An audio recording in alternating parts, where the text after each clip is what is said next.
Thank you very much. I'm honored to be moderating this session, and I'm going to explore, with the help of five invited guests, the critical connections between biodiversity and human health.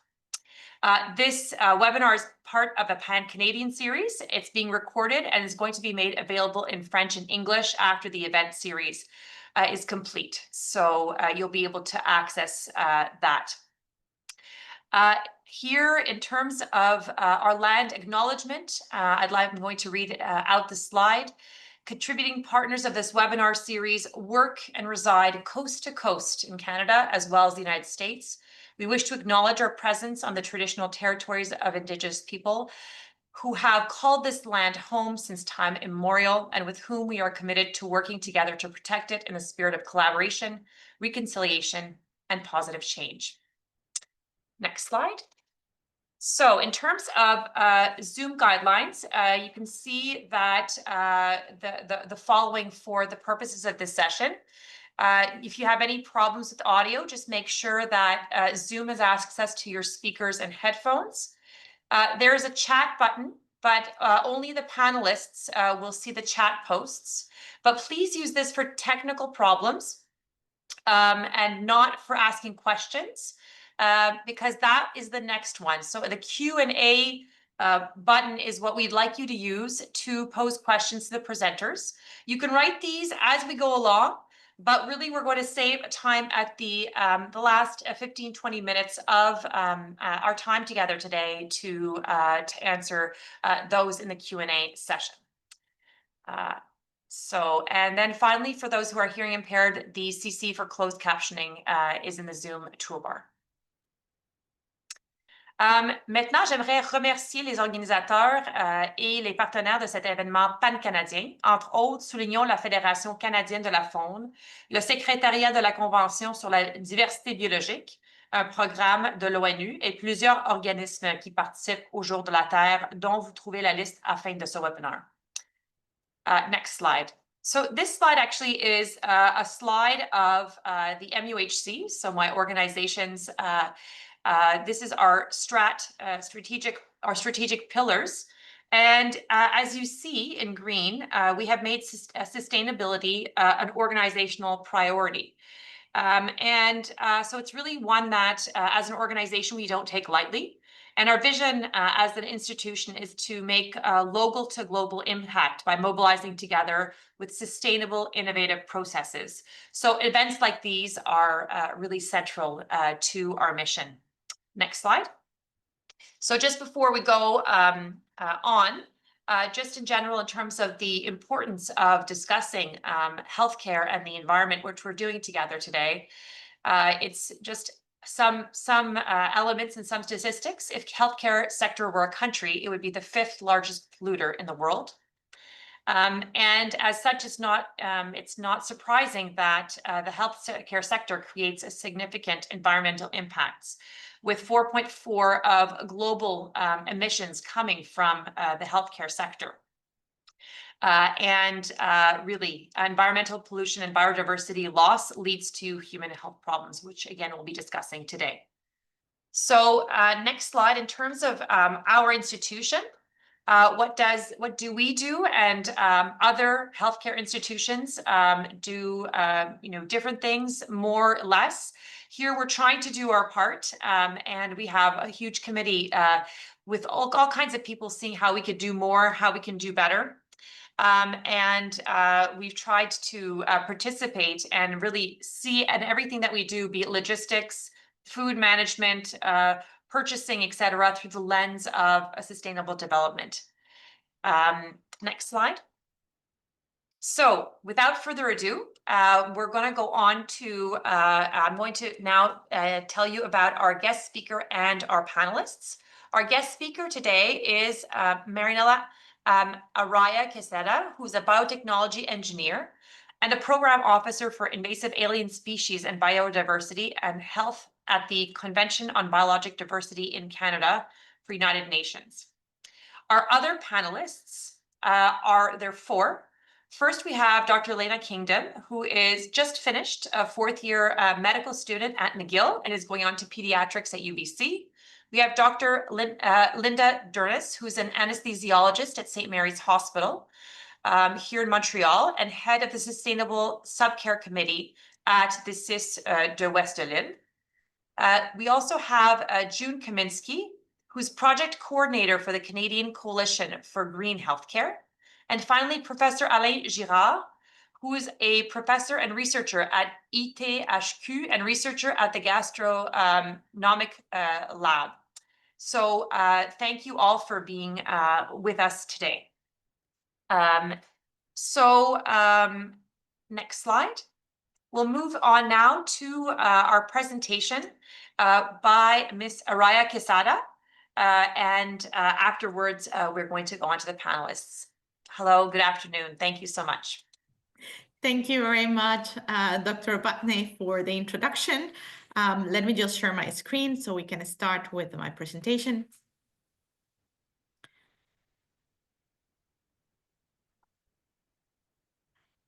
Okay, I hope you can see it on presentation mode right now. So welcome everyone, and thank you very much to the organizers for inviting me and the CVD to be part of this event today.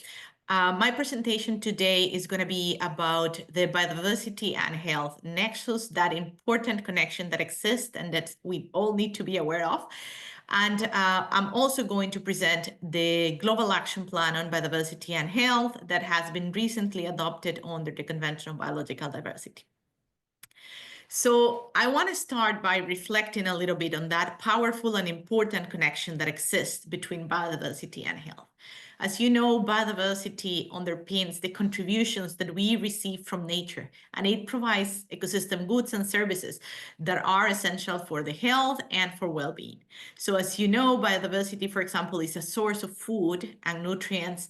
We also have biodiversity to help us with purification of water and air, or as a source of medicines and medical discovery. As you know, many of the modern drugs that we use right now comes from plants, animals, fungi, and bacteria that are dependent on healthy ecosystems.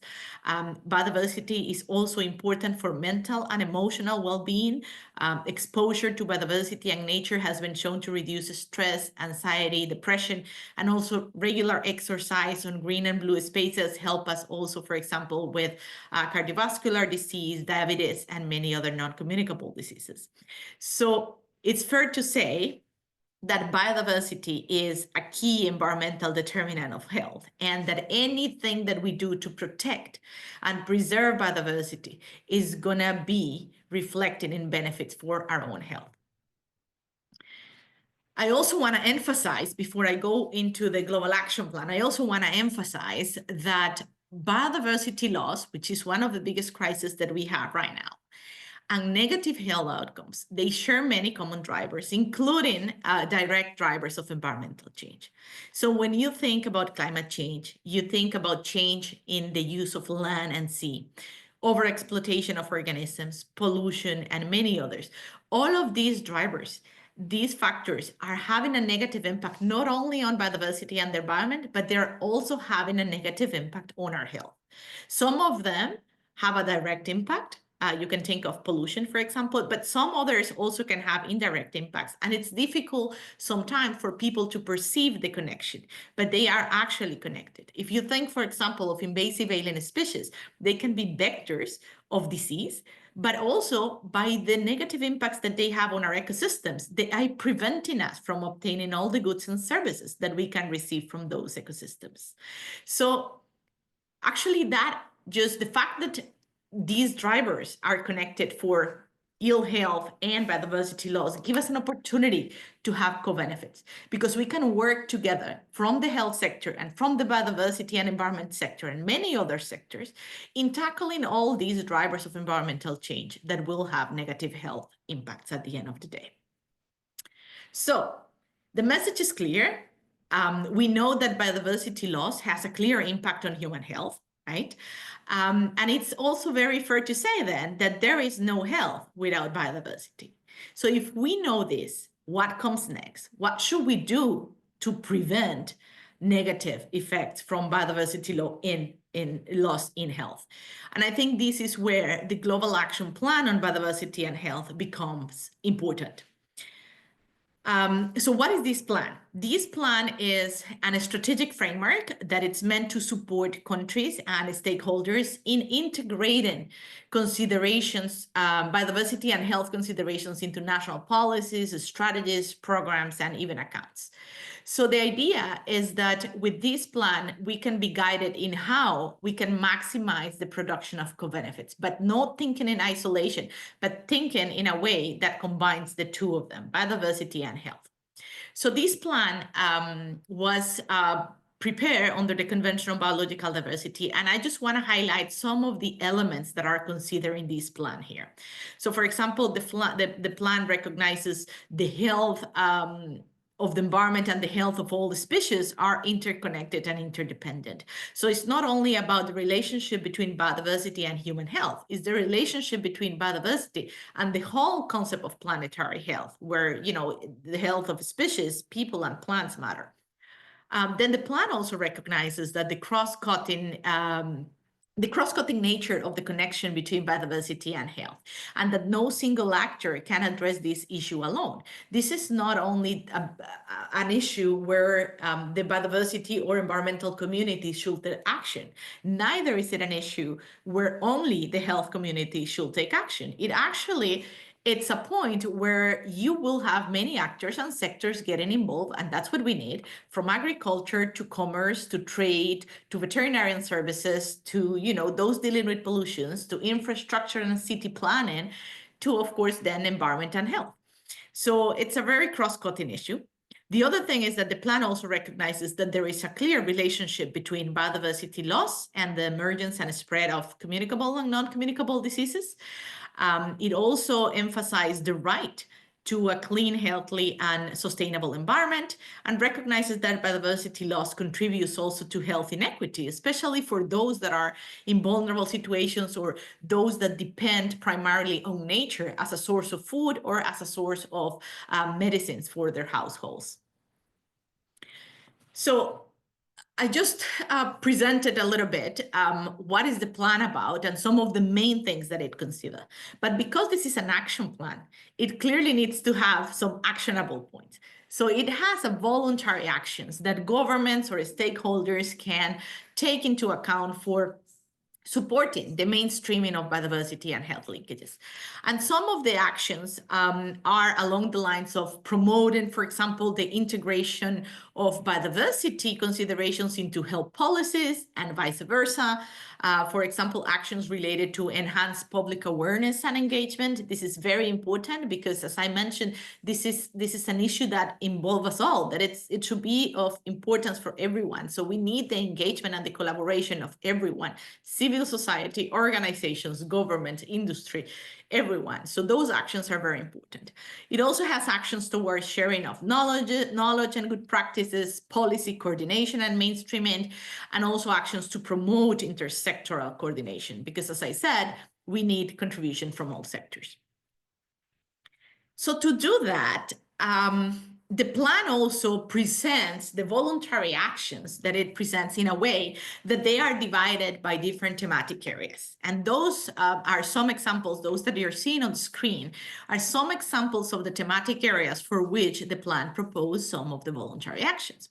And I want to highlight that those thematic areas are in line with, for example, the thematic areas that are covered for global environmental agreements, such as the Kunming-Montreal Global Biodiversity Framework. And for those in the audience that are not familiar with what the Kunming-Montreal Global Biodiversity Framework is, it is a global agreement basically adopted in 2022 to put nature on a path to recovery. And it has goals and targets that will help the governments and the stakeholders to take action towards putting nature on a path to recovery.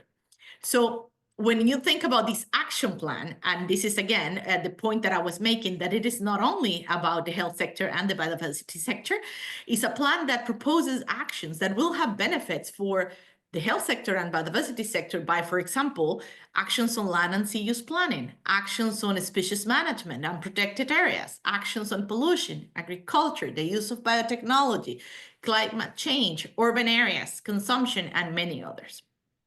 So the plan is long and extensive, and we don't have the time to go into detail today, but I have chosen 3 examples that I want to present to you today, so you can understand a little bit better what is in this plan and why it can be a useful element for our governments and for ourselves. One example is biodiversity, agriculture, and nutrition, the connection that exists there. We know that biodiversity is a source of food and nutrients, and those are important for our health. So the plan, for example, proposes actions like promoting healthy and sustainable diets, including through developing or updating dietary guidelines. It also promotes, for example, to facilitate policies that expand consumer choices and technology options that support biodiversity conservation and the sustainable use. Then another example is on the very important green and blue spaces, especially for all of us that live on urban environments. We appreciate the benefits that we receive from, for example, recreational canals, lakes, and parks that we can have access to relax, to exercise. And of course, those opportunities will bring benefits for our physical and mental health. So some of the actions in this respect that are proposed in the plan includes improve access to green and blue spaces for all, because we think, well, yeah, there are some parks and there are some recreational canals or lakes, but everybody has the same opportunity to access high quality green and blue spaces, right? So that's important, especially for those that are more vulnerable, like, children, people with disability, or the elderly.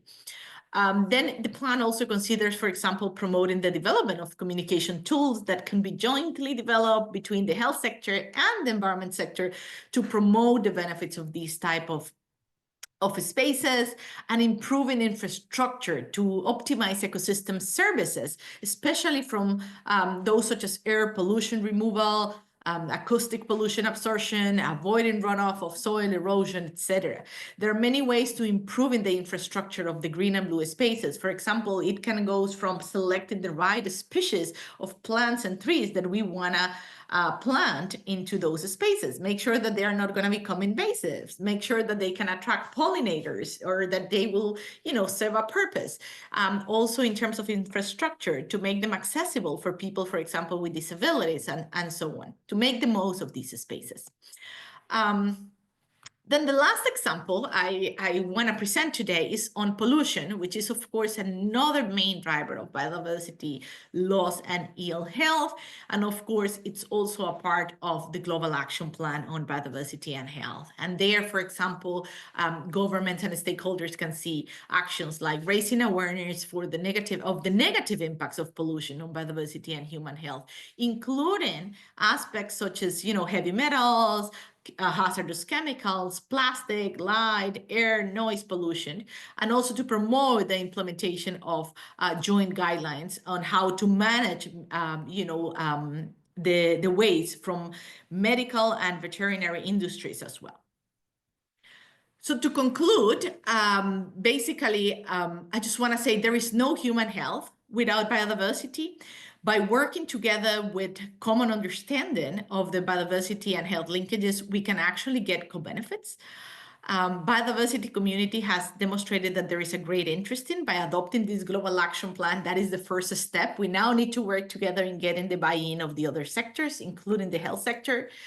And we need to consider the integrated approaches, like the One Health approach, could be very useful in mobilizing resources and bringing sectors together to work towards a common goal. So with this, I will conclude, and I will just leave you with a reflection that biodiversity is actually not a luxury, but it is the very foundation of our health. Thank you. Thank you so much for that presentation. I have actually a small clarification to ask in terms of a terminology you used before asking another question, and that was the term alien species. I'm not sure if everybody around the table necessarily knows what that is. Sure. So those are species that are not native to a territory. They come and then sometimes they have the potential to become invasive. And when they become invasive, it's because they are having a negative impact on the local ecosystem. So sometimes when we think about the plants or trees that we will have on our house or that we will have on parks, sometimes we don't think if those species are local, if they are coming from abroad, if they can have any impacts on local ecosystems. So that's what I was referring to. Thank you. Sure. So my question to you on your presentation is that you spoke to us about an action plan and framework. And what can we expect as an impact on human health if we don't take action to preserve biodiversity and set set conservation targets? So what's really the cost of inaction? Yes, sure. No, I think this is a critical moment where we all need to be mindful of the consequences if we don't take prompt action. So as time goes by, if we don't take action to protect our environment, we will get to a very dangerous tipping point where we will no longer be in a position to get from nature all the benefits that we are receiving right now, right? We receive clean air, water, food, a source of medicines. So if we get to a point where we can no longer get that from nature, definitely we will see an impact. For example, in the form of more frequent pandemics, right? We will see an impact in the form of less nutritious food choices and poor diets. We will see an impact in the form of higher costs for medical care and health inequities. So actually not taking prompt action now is going to bring us to what I will say is a very dark future, because all the investment that we have been and all the improvements that we have achieved through the centuries on public health, for example, will be for nothing. Because what do we do if we don't have clean air? What do we do if we don't have water for sanitation, hydrating, for drinking? What do we do if we don't have nature as a source of primary material for medicine discovery? So at the end of the day, I think the cost of inaction, it's a very high one to pay, and we all should be aware of that.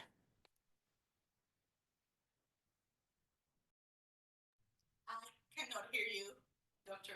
Opatrick.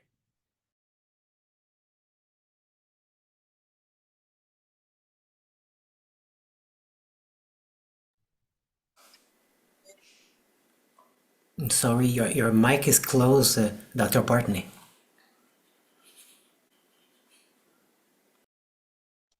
Thank you. Thank you for that. I was wondering. It's only been 3 years of pandemic that we've had to practice virtual to get this right. So my next question is for Dr. Dernis. So Dr. Dernis, following this presentation, could you expand perhaps on your experience as a physician regarding the effects of pollutants on the human body, for example, microplastics and their ability to act as endocrine disruptors? Of course. Thank you for the question. Well, we've all seen that, image of a plastic straw stuck in a turtle's nostril. Or we've seen also images of sea lions strangled by the plastic rings of, beer pack or Coca-Cola pack. But this is not actually the most worrisome part. Those plastic are chemically inert and highly resistant to decomposition. And the decomposition rate can range from a few months to centuries. The plastic, through, wind abrasion and UVs, and they end up breaking in smaller and smaller and smaller fragments. So you have the microplastic and then microplastic, nanoplastic, and until you can't even see them. And now we know that there is micro and nanoplastic absolutely everywhere, in the air we breathe, in the water we drink, in the food we eat. And we know now that this microplastic also ends up in our bodies. It enters our body through our breathing, through eating and drinking, and also through our skin. And now there's hardly a month going by without a new publication on the presence of microplastic in a new organ. We know there's microplastic in lungs, liver, spleen, blood, placenta, breast milk, in our brains. And we know that those microplastics have, they're linked to adverse effect in human health. I'm just going to give you like a few examples. First, we have had in 2024, 2 studies coming out showing that microplastic that you find in the atheroma plaque when you have like cardiovascular problems, when the more you have plastic in it, the more you're likely to have another cardiovascular event in the next 3 years. Second example, we know that in the brains of deceased people with dementia or Alzheimer's disease, they found 10 times more plastic than in the brains of the people without these conditions. So we know there's linked to microplastic, there are some diseases just linked to microplastic, but there's something else. Microplastic also have a lot of additives that are embedded in them and that end up leaching in our bodies. We call them now a bit like the Trojan horse. And those additives are also known to be extremely toxic for our bodies. Lots of them are endocrine disruptors. You may have heard about bisphenol, phthalate, the famous PFAS, the forever chemicals. And we know that those chemicals can be linked to obesity, cardiovascular diseases, to reproduction problem with your male or female, to endometriosis, to cancers, and a lot of other things. And it's very important that we realize that what happens in us also happens in nature, and what we release in nature will also have an impact on us. So this is where it's very important to work on all the things that we release and all the things that we use every day. Thank you so much for that. You know, it was really striking your example about how we tend to have that visual image of the turtle caught up in the net, and not understand the extensive nature and impacts of the nanoparticles that you mentioned. Thank you. My next question is for the newly minted Dr. Kingdom. So, hello. So you, my understanding is that you have done some research on the environmental impact of dialysis treatment at the Montreal Children's Hospital. And we know that dialysis, like many other medical treatments, can consume a lot of resources, including water. Can you tell us more about your project and how certain medical treatments have affected biodiversity? Definitely. So just to provide a bit of background, just for everyone to be on the same page. So for those who don't know exactly what dialysis is a treatment that is used for individuals with severe kidney disease that allows them to essentially mimic the function of the kidney. And dialysis contributes and has a significant impact on the environment because it consumes a lot of water, generates a lot of single-use plastic, and has high energy expenditures. So I was conducting a quality improvement project which aimed to reduce the environmental footprint of dialysis within a pediatric setting. And through this project, we had to learn a lot about how pediatric kidney care is affecting our environment.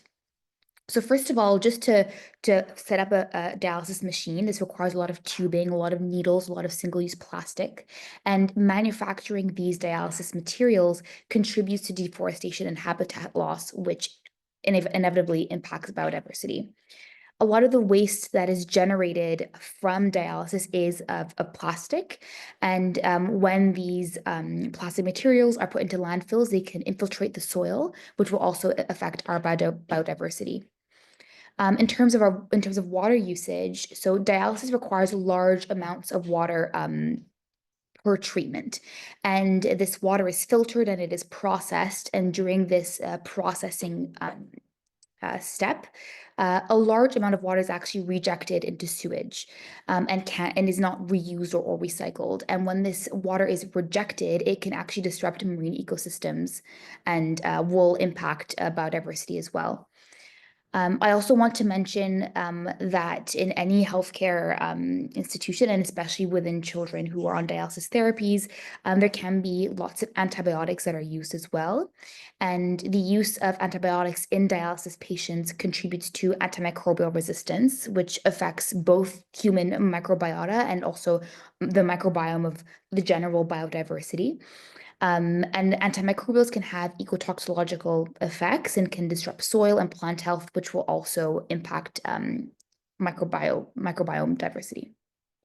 So as a follow-up question, in terms of the dialysis patients, the MUHC is located in urban region of Montreal. I've witnessed that we've had to take on vulnerable dialysis patients that were displaced from their communities far away when major forest fires have occurred in their communities.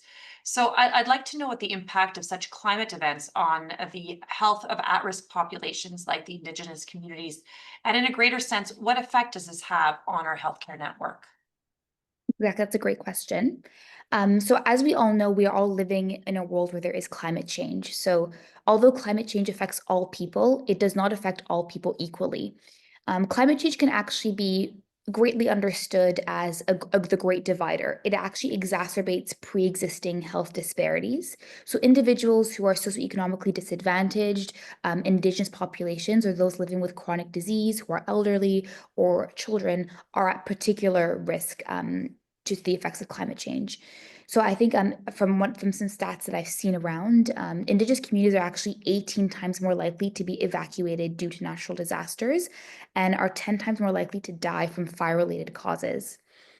In Canada in particular, Indigenous communities that live in the northern parts of Canada live in an area where the ozone layer is within its thinnest. So individuals who live in the northern areas of Canada are exposed to higher amounts of UV light, which therefore increases their risk of developing skin-related cancers such as melanoma. There are other climate-related changes that also really impact Indigenous communities in particular. One is actually thawing permafrost. So for those who don't know, I didn't know this before, but permafrost is a layer of soil within the ground that is permanently frozen, as its name states. And when permafrost is subject to rising temperatures or heat waves, it will thaw. And this can actually release bacteria and viruses that were hidden in the soil. And this increases the risk of and spread of infectious disease among populations that live around this permafrost. And when permafrost thaws as well, it can actually damage homes, it can lead to landslides, and can disrupt infrastructure as well, which can also contribute to morbidity and mortality of people who live in these areas. Thank you so much for that. Great. My next question is going to be to Ms. Kaminski. Ms. Kaminski, you've done some interesting research on the prevalence of arthritis in Indigenous communities. Could you kindly explain to us the link between a change in their diet and the quality of the natural foods they consumed compared to pre-colonial times with the rise of arthritis? Yes, thanks, Lucy. I've worked on an arthritis wellness project with Arthritis Research Canada as a project coordinator. And within that research, we looked and talked to different communities about what they would like to learn about arthritis, etc. And one was learning more about traditional foods, traditional plants, etc., coupled with a more Western approach to arthritis wellness. So, pre-colonially, it's been recorded that Indigenous people were healthy, a lot healthier than the settlers that came here, etc. And it was actually quite phenomenal. But with colonization, being put on reservation lands, etc., being cut off from that smorgasbord of beautiful free foods, etc., that they could access, and then being rationed to things like flour and sugar, etc., which is where the whole recipes from fry bread and bannock came from, because they had to learn to do something with the rations that were given to them. Diseases started to come out, and now the national estimate for arthritis, etc., is about 1.6 higher than non-Indigenous people. But there is a resurgence now within many First Nations communities that they want to start looking at how can they treat arthritis better? How can they incorporate the traditional foods such as berries, game, cold water fish, which we know is really good for arthritis, as well as plant medicines such as stinging nettle and devil's claw, etc. How can those be incorporated into arthritis services, etc.? So whether they're Indigenous led or a blended kind of hybrid or two-eyed seeing approach, whichever way is taken within that community, how can it improve and to help people? And so oftentimes community gardens are springing up within Indigenous communities if they don't have access to their own garden space, etc. So a return to traditional foods is happening, and I think that's a really positive approach to arthritis wellness. That certainly is very positive as an approach to arthritis wellness. And that those elements with respect to food lead me to a question that I wanted to ask Professor Girard. That is, Professor, now that we're talking, Ms. Kaminsky was talking to us about a return to traditional ways of eating. So speaking of that, how can, as a consumer, we make better decisions in terms of contributing to the protection of biodiversity? Sure. First of all, at my opinion, which is everyone can do in his everyday life, is well, first of all, pay attention to how food is produced and where does it come from. Where does it come from is important because sometimes it comes from so long that it has to transport this food has a lot of ecological footprint, and then adding pressure on environment with all causes of greenhouse gas, let's say. But also because there are certain countries or producers that do better than others to try to be sustainable in their way of growing plants or raising animals for that. For example, an easy one, but let's say favor organic food production or similar production. It doesn't have to be labeled ecological because you can have producers that don't have the organic food certification but still has good practice in the field, because these practices usually favor biodiversity of plants and animals, and I would say rely on biodiversity to have a better food system production. And so they need this biodiversity to have these certain insects that eat others, that eat certain plants. So they really try to build an environment where everything can grow and protect themselves by using different plants and different animals, different insects that they don't want out. They want it in because they're useful to the whole process.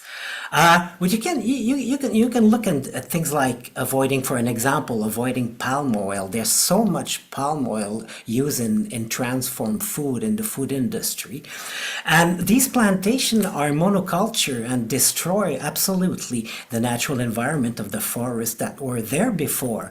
And it's really a disaster in the country where it happens because there's no more space for animals, for plants, for insects, or even for humans. So this is really a striking example, and it's still the part of looking what's inside what you eat and where does it come from and how does it be produced. Same thing for fishing. We're going to ocean crisis, I would say, in regards with living species in there. So you really have to do a clever choice when you choose fish or shrimps or a lobster like this. And and because there's a lot of endangered species. Sorry, it's difficult to say endangered species for French speaking. But yeah, so you can take a look to these certifications of how did it have been fished, and also maybe favor products from the St. Lawrence, because usually because of all the violation, fishing in Quebec is not, or in Canada generally, it's not perfect, but it's still a lot better than it is, let's say, in China or in Thailand or even Chile.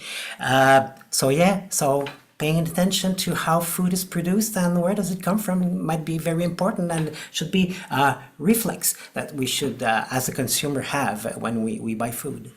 Thank you for those very practical suggestions of what we can do ourselves.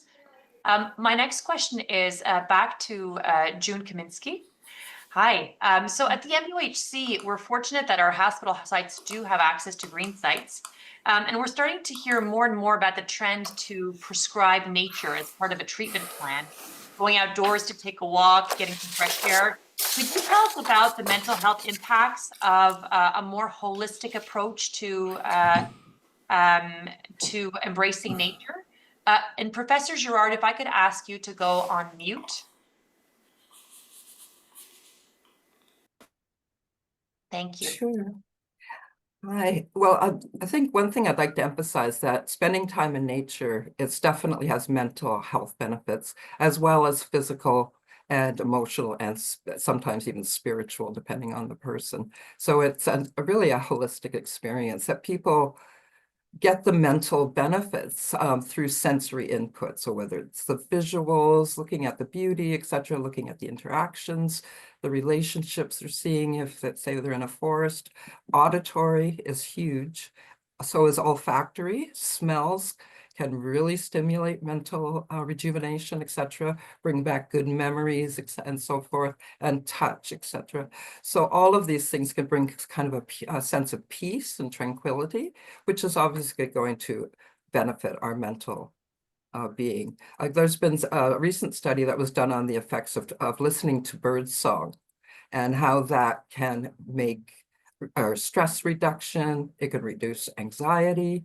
They've even seen some reduction in paranoia in some aspects, as well as mood enhancement, which is huge. I think most of us could use that in this day and age, and living in the busy cities, etc. So getting out somewhere where birds are singing, where the wind's blowing, you're listening to leaves, even leaves rustling, thinking of the sound of a stream trickling is very, very soothing. It's been matched. The harmony, the melody, the rhythm of it stimulates our own bodies.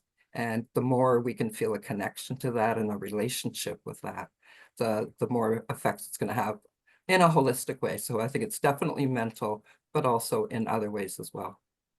You're describing it in a way that makes me want to just stop this webinar and go outside and take a walk. Thank you for that.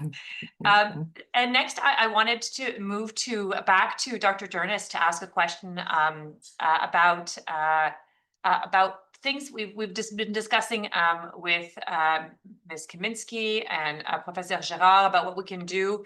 How about in the medical field? As doctors, what can we do? How can we rethink prescribing medications or other ways in which doctors can participate in this notion of health and biodiversity? And maybe at the same time, you could say how you, who's an anesthesiologist, became involved. I mean, you were very eloquent about talking about, endocrine effects, and it doesn't necessarily seem so correlated. So, more in the medical field, if you could let us know about that. Well, to be able to intervene or to change habits and the way we prescribe, we have to first understand what's happening and to understand the challenges on planetary health and biodiversity. And we have to train also the next generations.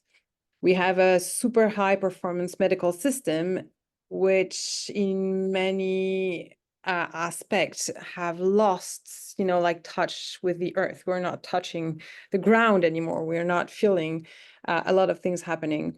So we need to increase our colleagues and patients' knowledge about the importance of biodiversity for our health and the threat that the loss of biodiversity poses. So it's really something that I try to work on heavily. And there are like different examples that you can tell your patients so that they understand, but also your colleagues or other people working in the field of health, how biodiversity is important. So first, the idea of the biodiversity hypothesis exists since 2009, and the idea of it was that the loss of biodiversity actually leads to immune dysfunctions and diseases.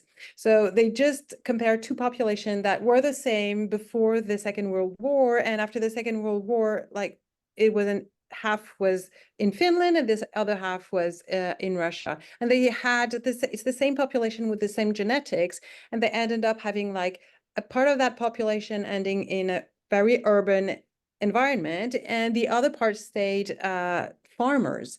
And they've realized that asthma and allergies were skyrocketing in the urban environment. What means that and it now shows in different areas, when you're not in contact early in your life, in your childhood, with a lot of biodiversity, whether it's microbes or animals or pollens, well, your body doesn't recognize this like your normal environment and will react to this, and this will raise inflammation in your body. There's another example of us being very intertwined with biodiversity. I'm going to tell you something that is crazy. Vaccine, injectable medicines, and other products like sterile products, like, like hips and knees prosthesis, must absolutely be bacteria free. And the only way to do it nowadays is to use horseshoe crab blood. It's a prehistoric looking crustacean living in our oceans. And we need that animal because this blood coagulates when there is an abnormal bacteria in there. But let me rephrase this. Right now in 2025, we need that animal to be able to detect the presence of lethal bacteria in our injected medication nowadays. That animal the numbers of that living animal are going down and down because we use like hundreds of thousands of them for pharmaceutical industry. And also for the habitat is also like being endangered. So we depend on those animals to continue to give healthcare. So to really understand our dependence on biodiversity, we have to teach it and we have to talk about it much more than what we do right now. Thank you. So that was the answer from somebody who's been in practice for a while. And now I'll go back to Dr. Kingdom, who's just starting her practice, and ask you, you've already done research that you've told us about. So I suppose that you've already have some ideas on how to integrate climate conscious decision-making into your future practice. So how can doctors just starting their careers or other people in healthcare, other healthcare professions, create more awareness about health and biodiversity? And can you give us a couple of examples to help us understand? Definitely. I think the basis always starts with education and educating yourself about our changing environment and how healthcare impacts our environment as well. A couple of resources that I really would recommend and I'd like to mention. One is something called the Climate Wise slides, which were developed here at McGill, actually. And these are educational PowerPoint slides about planetary health that are available to medical students. They're available free online. They can also be used by doctors when teaching and can be incorporated into medical curriculum, both at the undergraduate and postgraduate level. Cascades Canada is another amazing resource which provides training to support Canada's healthcare community in transitioning towards a high quality, low carbon and climate resilient system. And finally, the Canadian Association of Physicians for the Environment, also known as CAPE, provides lots of information regarding what physicians can do to play our part in tackling the climate crisis. And then once I think you've kind of gathered information, you've educated yourself, advocating for sustainable healthcare is also incredibly important. This can be done in many different ways. Quality improvement projects can be done. This can be done also by medical students and resident trainees in order to see what we can do to improve our healthcare system. Project Green Healthcare is also a community of practice, which was initially launched by Dr. Owen Luo, who's actually a resident here at McGill. And this is a community of practice which provides a seed funding so that medical students can lead their own quality improvement projects in sustainable healthcare. And then finally, I think being involved in research which looks at the relationship between biodiversity, health, and healthcare sustainability is also an amazing way to kind of put your foot in the door and to see what we can do to tackle the climate crisis. So very good and concrete examples about how to get involved. Thank you so much. So now from the local and individual level, I'll move up to ask Professor Girard about my last question to you is what could the individual consumer do in terms of their food choices? So now How about higher up in terms of what can organizations do in terms of contributing to a better protection of biodiversity? Oh, sure. I could go a long way with that, but public institution, especially in their food procurement area, can do a lot of things, let's say, because it has a great impact because of their procurement power. And we're going to talk about just food buying because this is what I'm a specialist of, but you can have it in a more general way of everything that the government can buy, or as services or as goods. But what are we talking about? Just for the province of Quebec, the government is spending $2 billion in food buying only. For the public food service. This is hospital, daycare, schools,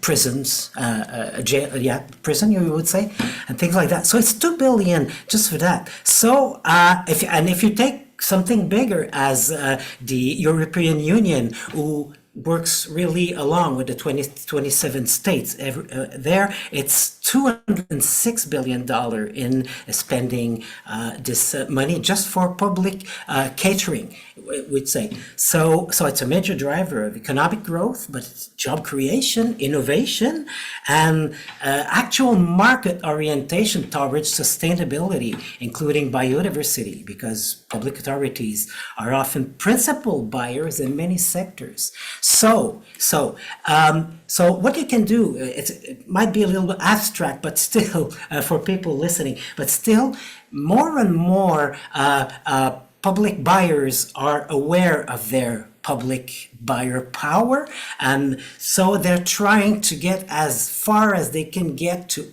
get sustainable criteria in the contract with the food they buy. So you can add something. If you talk about biodiversity, you can say, I don't want something with palm oil. I could go to palm oil. There's no palm oil coming in this hospital. I want to do I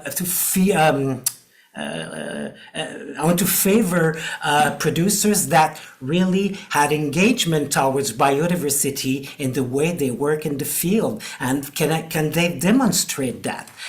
It's all this is quite difficult because there's a lot of barrier because of all the way we've done things for so many years that now the market are not really ready. But actually, like if you look at I've just looked at regulation in Italy very recently, and they have to have this 35% of eco-label criteria in their public procurement. So this is a very, very strong leveler to have to orient the market for the more sustainable practices in the field, in the transport, in the distribution. So just for an example, again, just to give you a number, le CIUS du Centre-Sud de Montréal, they buy for $6 million of food per year. So, and people over there are realizing, because I work with them, I know them very much, they realize the power they can have for this money to orient their choice, not to get, generic stuff coming from you don't know where. So yeah, this I think would be the answer, is this public procurement power, especially for food buying, and can be applied to have more sustainable practices and focusing, if you want this criteria, on biodiversity. That's very interesting. The other element that we've done here at the MUHC is introduce with our local food procurement more vegetarian options. Exactly. Instead of meat solutions, which have less of a carbon footprint as well. Yeah, I had this example here, but you give for me. Yes, and we are also trying to buy more fish from the St. Lawrence, and especially, actually, we're looking at this new fish that came back a couple of years ago, and the fishery was open. It's called the redfish, and it's very, very interesting, and it's very suitable for public institution catering places. Yeah. Thank you. It's a pleasure. I'll go now back to Ms. Kaminski. Hi. Hi. So as I mentioned at the beginning, sustainable development is part of our strategic plan. And we've collaborated with, for example, a non-for-profit Soverdi to plant 800 trees around our areas with people planting them, including myself. It was a beautiful day.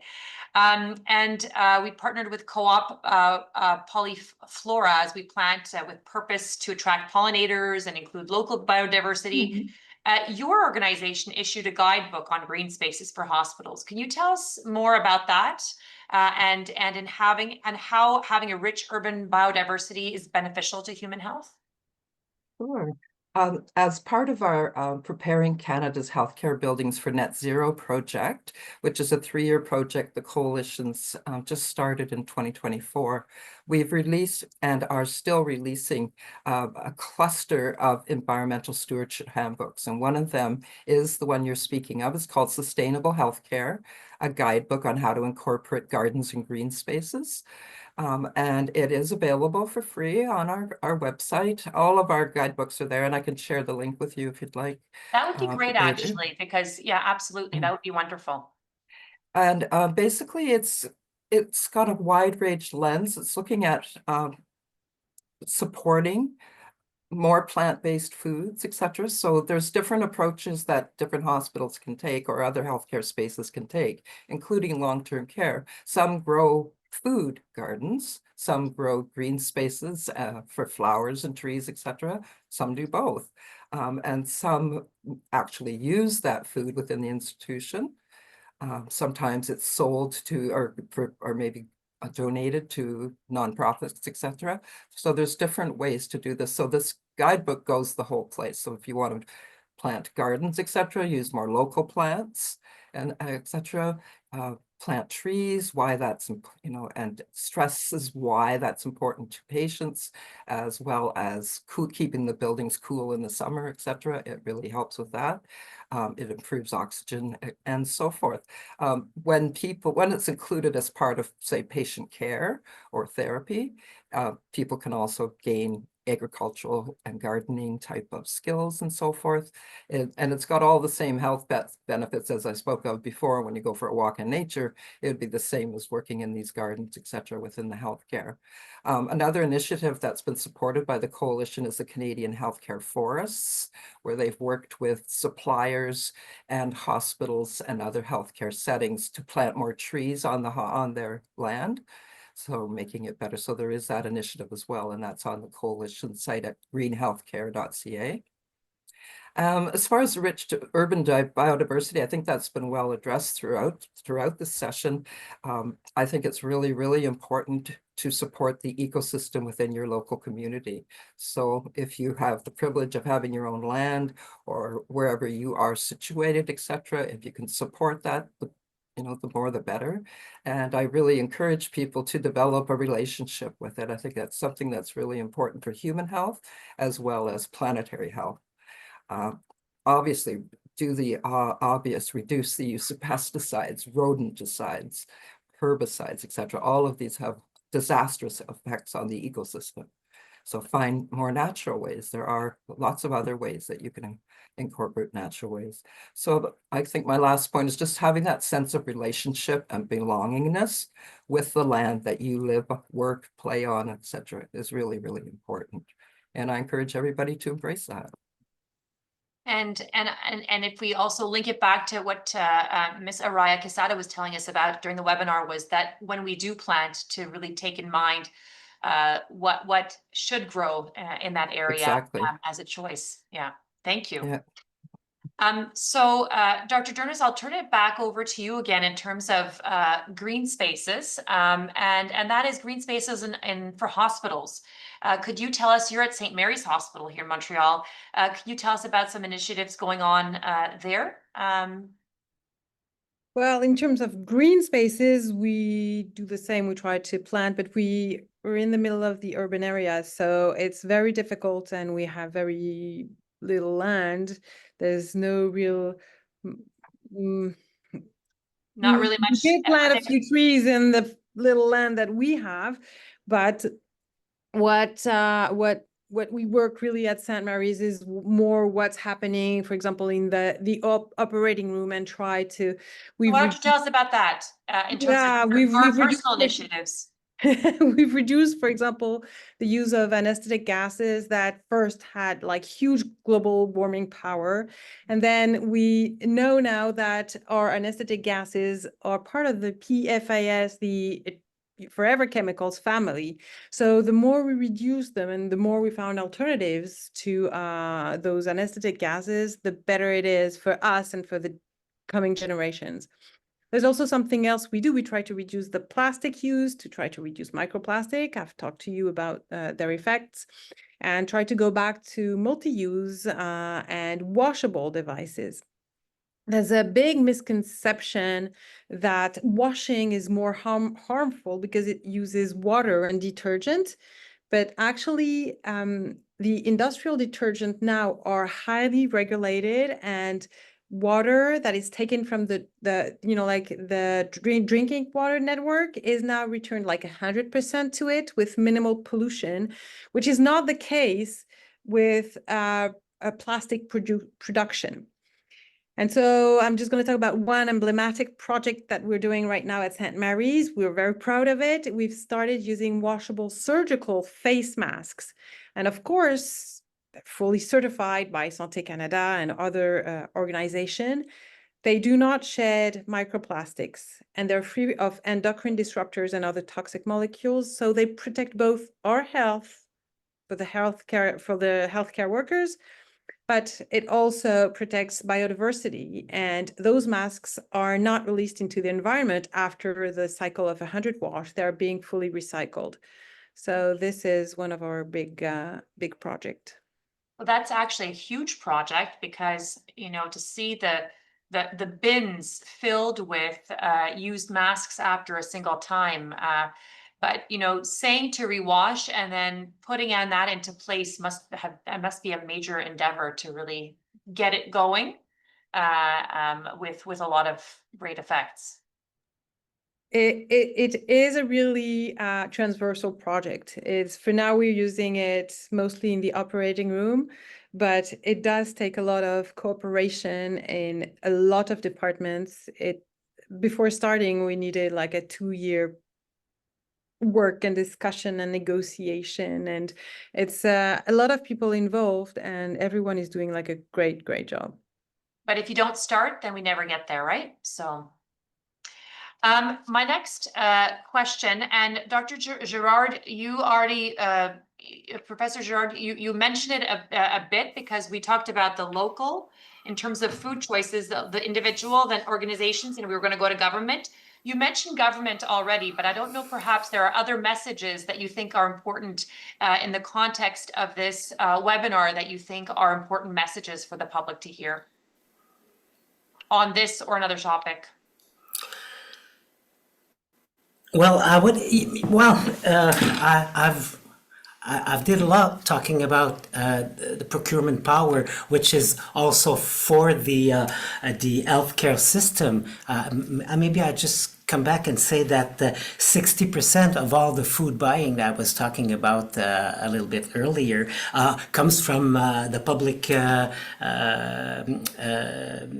health system, healthcare system. So hospitals and le système de santé, healthcare as a system has the most important buying power in food buying. But yeah, I would say because I'm in there actually, regulations also, public regulations also makes a big deal of difference, and we could see that because I've just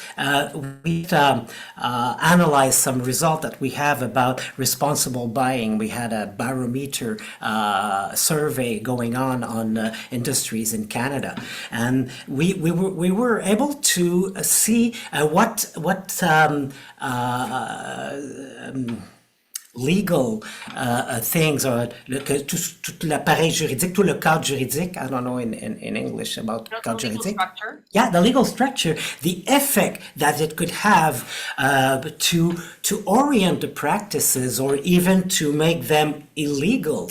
And it really has, and more companies, but first of all the government organization or all the government money spending, sure is the first one to be a target by this. But generally, private company more and more are really, well, they do have it if it's legal, but they're sensitive to the reason why we put regulations on sustainable buying. And it's so every time you buy, you are trying to make all the system more resilient for production, for transportation, for buying, and things like that. Even for, and so yeah, I would say encouraging our politician or the politics to be courageous and have the guts. Sorry for the expression, I don't know if it's bad, but to have the guts to make regulation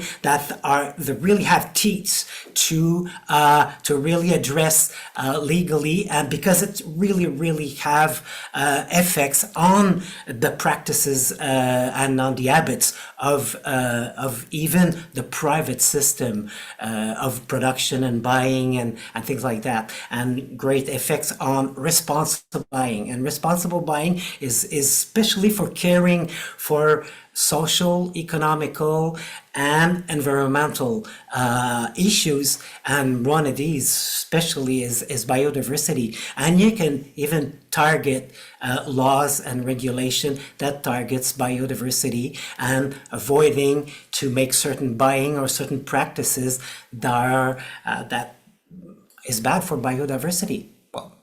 Spontaneously, this is what I had to say, even if it seems maybe a little bit abstract, a little bit big, but it usually comes back to the action of the markets, which is quite important, because I would say it's about a little bit about capitalism and market, which is responsible for damaging the social, cultural, and environmental environment.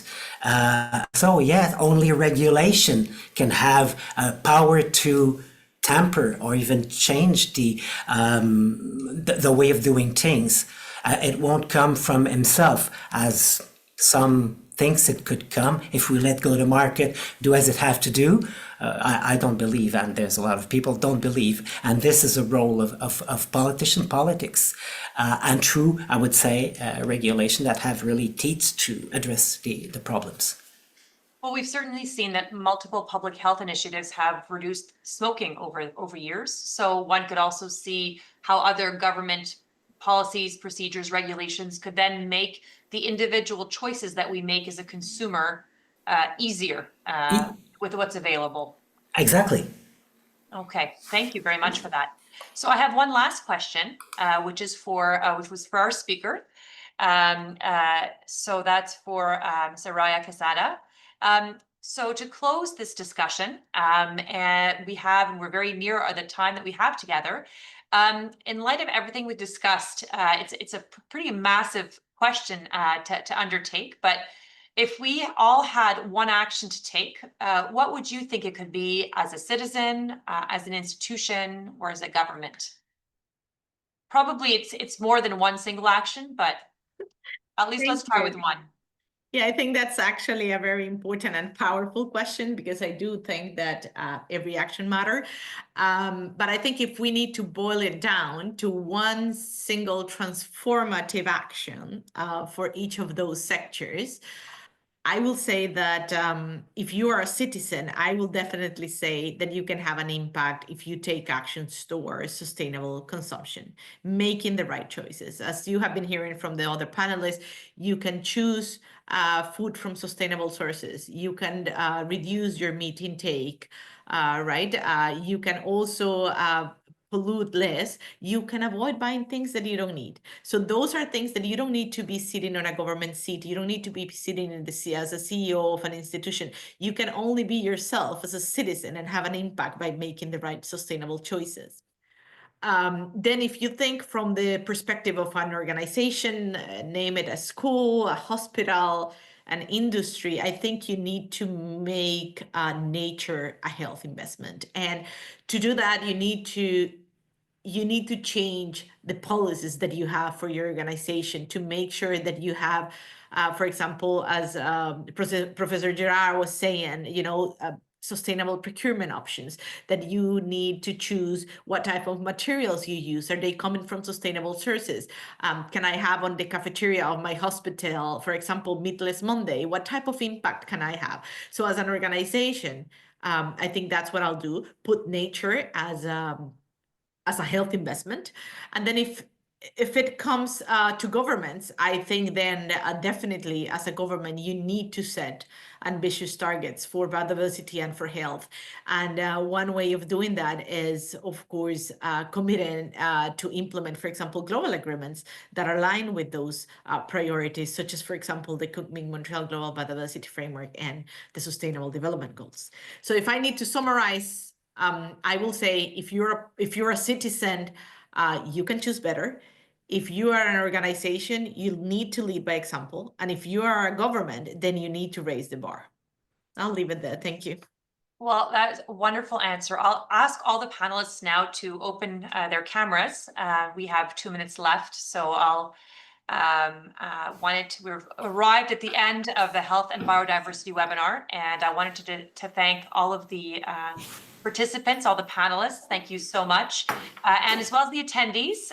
Usually there's a drop off after the hour mark, but we've really kept strong till the very end. So I wanted to thank everybody who attended, as well as the partners.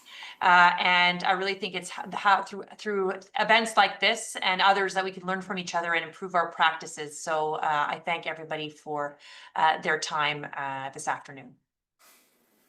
It's been a pleasure. Thank you very much.